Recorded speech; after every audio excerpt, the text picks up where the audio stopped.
Hi guys, today I'm going to interview Dr. Perry. He is a full-time faculty at Tufts Dental School, and he's also a director of the international program at Tufts. And Dr. Perry also practices in a private practice, and he has authored over 200 articles and abstracts in the field of dentistry. So I'm gonna interview him, and I'm gonna ask him the first question. Tell me a little bit about yourself. About myself? Yes. I'm a dentist. I've been a dentist for 35 years, and I've been a faculty member for 33 years, and I'm still a practicing dentist. So I practice 2 days a week, and I'm full-time at the dental school and involved in research and lecturing and a whole bunch of stuff. Nice. A little bit of experience you had. A little bit of experience. So the second question is, what is the philosophy behind the application selection? What is specific do you look in a candidate? Well, I personally look at all the applications, and I'm actually going through that right now. And what I do is I do an overview of all the applications, make sure that they're all complete, and I'm kind of looking for individual applicants that'll fit well in with Tufts. And just because we're interviewing you, you should be interviewing dental schools, because not every school fits everybody. So you got to make sure that it's a good fit for both parties, because it's no good to be at a school that you don't like, and vice versa. So what I look at a candidate is I look at, obviously we look at all the standard things. We look at the GPA and things of that nature. I'll look at work experience, look at what they've done, what they haven't done. We look at volunteer work. I'm looking to see how well of a team player they would be as far as getting along with other people. I also look at, there's so many different factors, a lot of intangibles that I can't really get into, but I look at the applicant as a whole. So a lot of people might question, well, I have a low GPA, does that mean I'm not going to be looked at? No. Some of my best candidates have been low GPAs, because I know certain countries' GPAs can be, different, or not high or low, or whatever the case may be. And I've looked at people that had 4.0s that are not a good fit for us, and they're just not team players. So it's gone both ways. So there's a lot of things I'm looking for in a candidate. Nice, that's good to know. Is there any age range that you're looking specifically in a candidate? Nope. My candidates range from about 25 to 55. And I've had 55-year-old candidates. I actually interviewed last year, I interviewed a 60-year-old candidate. So it depends. It really depends. Because each candidate offers different things. Some of the older candidates can offer something for the newer candidates, the younger candidates, and younger candidates can help older candidates. So it's we work as a team. It's a whole team concept that we're looking at. Mm-hmm. Cool. What is the first thing you look in a candidate while you're going through the application? Is there anything specific that you look for? No, I look at make sure the application is complete. I look at the TOEFL score, because I want to make sure that they can actually converse well, because culturally you come from different backgrounds, different perspectives, and I want to make sure that you can integrate well. I look at the GPA. I look at volunteer work. I look at what schools you've gone to. I look at letters of recommendation. I look at if you've done research, you haven't done research, whether you have an advanced degree, especially if you have a lower GPA. Did you try to improve yourself by taking a master's degree or another type of advanced program, and how well you did with that? So make sure you can handle the workload, because I don't want to have a candidate in part of a program that they can't handle the workload and they're not going to succeed on it, because it's an investment. So I don't want anybody to fail. And plus, I only have 35 spots, so that makes it more challenging. Like I say, I can be very selective, which I am. However, I want a diverse class, I want a well-rounded class, and I want a class that really works together.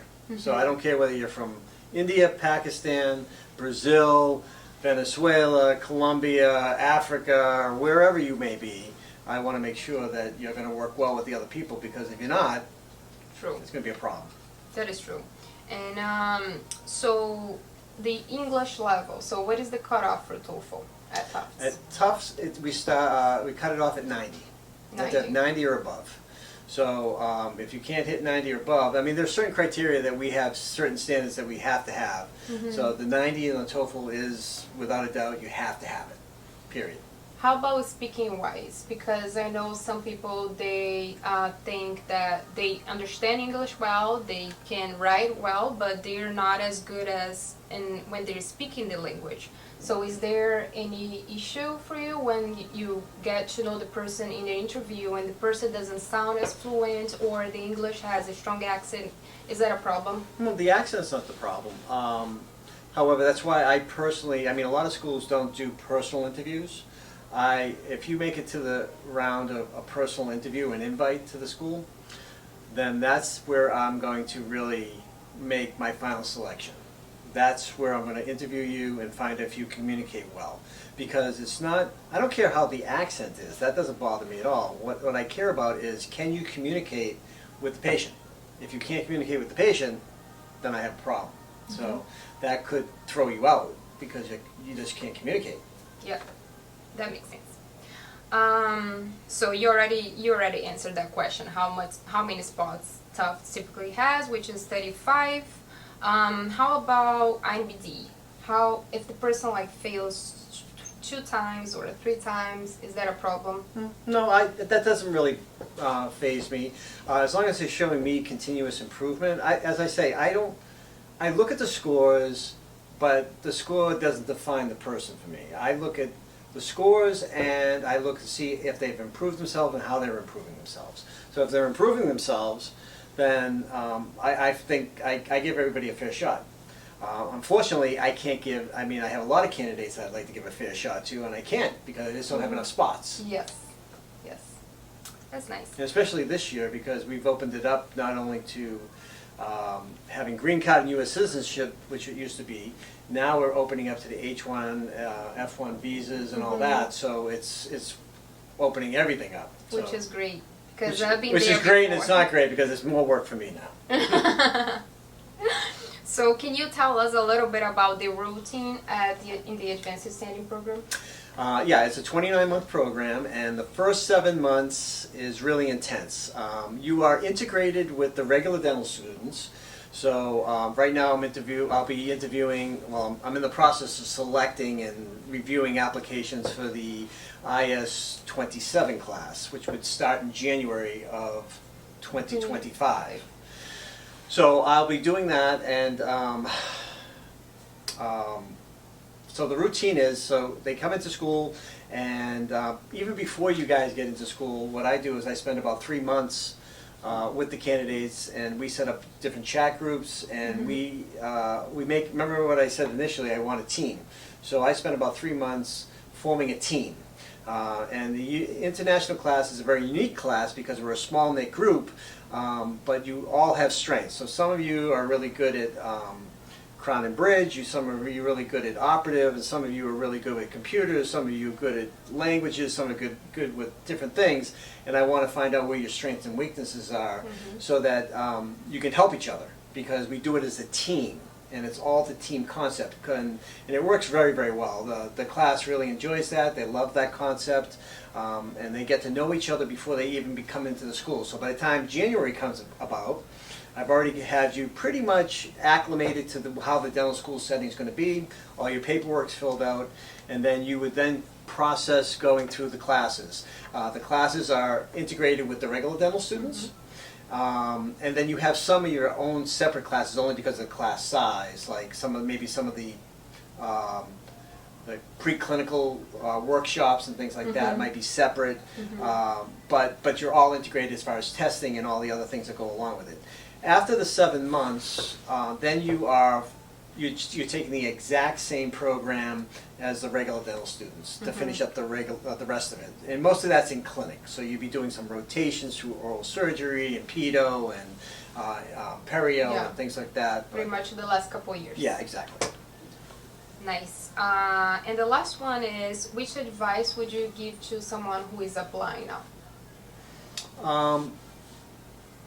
if they're applying, I mean, fill out the application, be honest, because I actually read all the applications. So when an applicant is if you get lucky enough to get chosen for an interview at the school, a personal interview, then I'm going to know your application inside and out. I'll know who you are, what you do. I may even, if you put a recommendation down, I will personally, I might call them. And I've caught people that have falsified some information. I've had people that have tried to falsify TOEFL scores. I've had people that try to falsify essays, things like that, and are using artificial intelligence to do it. And once I know that's happening and I catch it, it's over for me, for you. Yeah. So be just be honest. honest. Just be honest. If you have anything in your background when you're filling out your application, if you had any disciplinary stuff like that, because we all do background checks anyway, so Yes, we want that to is find true. out.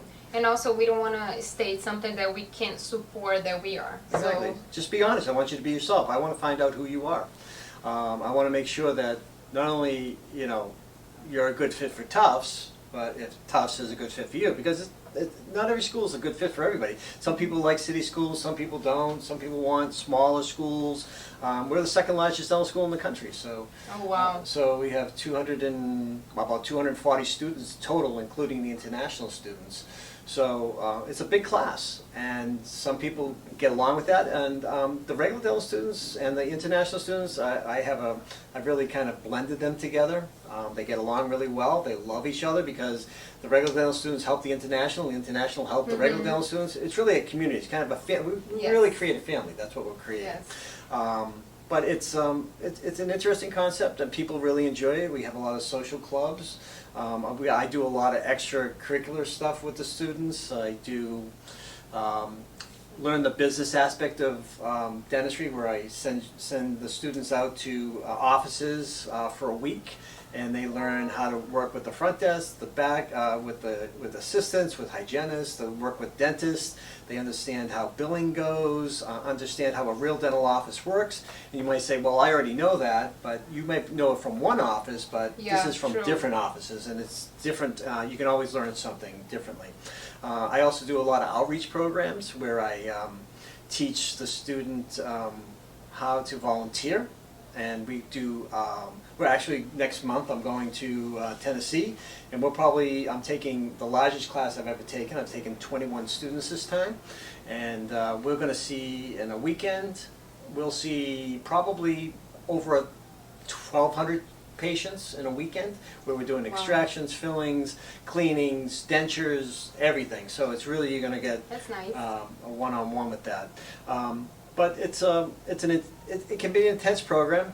Dental school's not easy, especially if you're doing it for the second time. You've been crazy enough to do it in a different language. In a different language. Than your native language. Exactly. So it's not that it's difficult. It's intense in the sense that you got to have good time management.